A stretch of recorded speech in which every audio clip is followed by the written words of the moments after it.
عبداللہ بن مبارک رحمت اللہ علیہ فرماتے ہیں ایک آدمی کو تھوڑا سا میرے پاس آیا جایا کرتا تھا، کچھ اس نے تھوڑا سا سیکھا تھا پھر چھوڑ گیا۔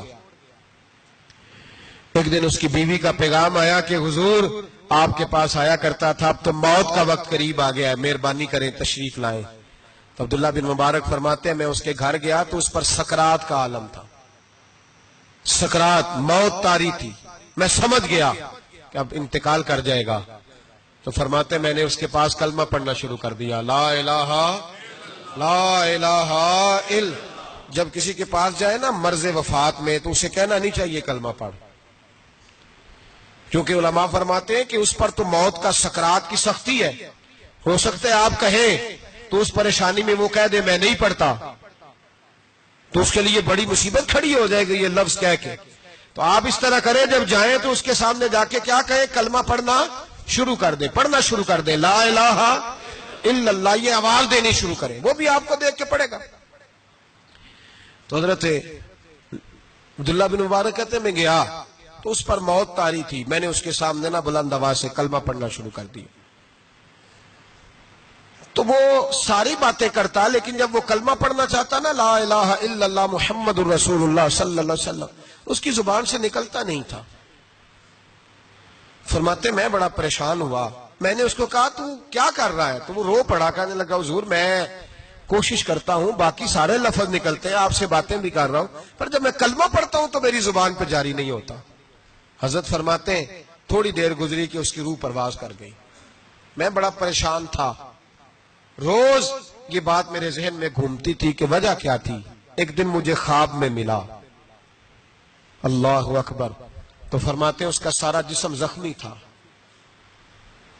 میں نے کہا تجھے کیا ہوا اور کلمہ نہ پڑھنے کی وجہ؟ کہنے لگا حضور میرا رب مجھ سے ناراض ہے اور میں بڑی تکلیف میں ہوں، میرے لیے دعا کریں۔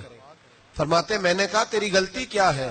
کہنے لگا سارا زمانہ روکتا تھا پر میں ہر جمعرات کو شراب پیا کرتا تھا، ہر جمعرات کو میں شراب پیتا تھا، ماں روکتی، بہن روکتی، بھائی روکتے، رشتہ دار روکتے، میں ہر جمعرات ہفتے میں ایک دن پیتا تھا۔ اس کا نقصان یہ ہوا کہ مرتے وقت میری زبان پہ کلمہ بھی جاری نہیں ہوا۔ میرے رسول پاک سید عالم صلی اللہ علیہ وسلم کو صحابہ نے بتایا کہ یا رسول اللہ صلی اللہ علیہ وسلم ایک آدمی شراب اتنی پیتا تھا کہ شراب کے نشے میں مر گیا ہے، نشے کی حالت میں مر گیا ہے۔ میرے حبیب نے فرمایا قیامت کے دن اٹھے گا تو اس کے منہ سے بھی شراب کی بدبو آ رہی ہو، اسی حال میں اٹھایا جائے گا اور سزا دی جائے گا۔ قیامت میں بھی حال بڑا سخت ہوگا، دنیا بھی تباہ، قبر بھی تباہ، آخرت بھی تباہ، اور پھر وہ لوگ زندہ لاشیں بن کے وقت گزار رہے ہیں۔ اظہار بیزاری کریں، ہمارے ہاں تو فیشن ہے، فیشن ہے، اور شرابیوں کی دوستی، ظالموں کے ساتھ جرانے، ہمارا آنا جانا، پروٹوکول دینا، ہمیں پتہ ہوتا ہے کہ کون کتنا شرابی ہے، ہمیں پتہ ہوتا ہے۔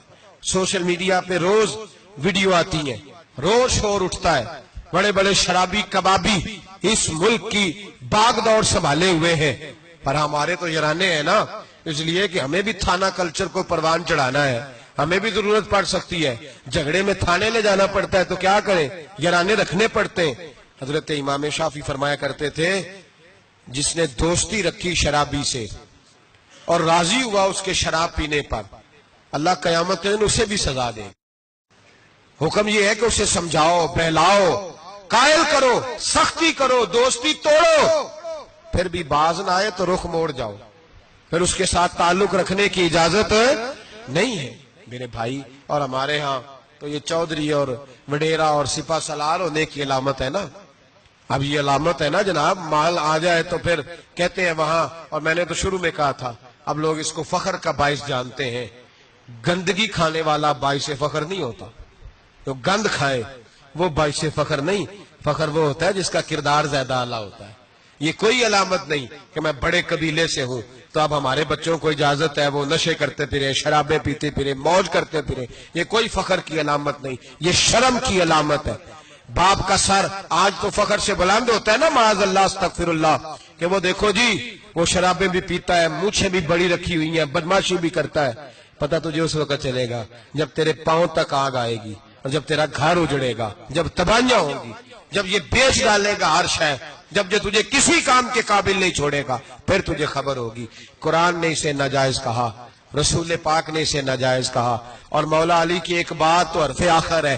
کسی نے کہا حضور آپ شراب اور نشے کے بارے میں کیا فرماتے ہیں؟ تو حضرت علی کہنے لگے بہتے دریا میں ایک قطرہ گرے شراب کا اور پھر وہ دریا خشک ہو جائے اور اس کی سطح پہ گھاس ہو گئے، اور میرا گھوڑا اگر وہ گھاس کھا لے تو میں اس گھوڑے کی سواری بھی پسند نہیں کرتا۔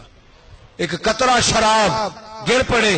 جناب ابو بکر صدیق رضی اللہ تعالیٰ عنہ سے کسی نے پوچھا جاہلیت کے زمانے میں تو سارے شراب پیتے تھے، آپ نے کبھی پی تھی؟ تو آپ فرمانے لگے میں وہ کام نہیں کرتا جو کرنے کے بعد بیوی اور بہن کی پہچان ختم ہو جاتی، میں وہ کام ہی نہیں کرتا۔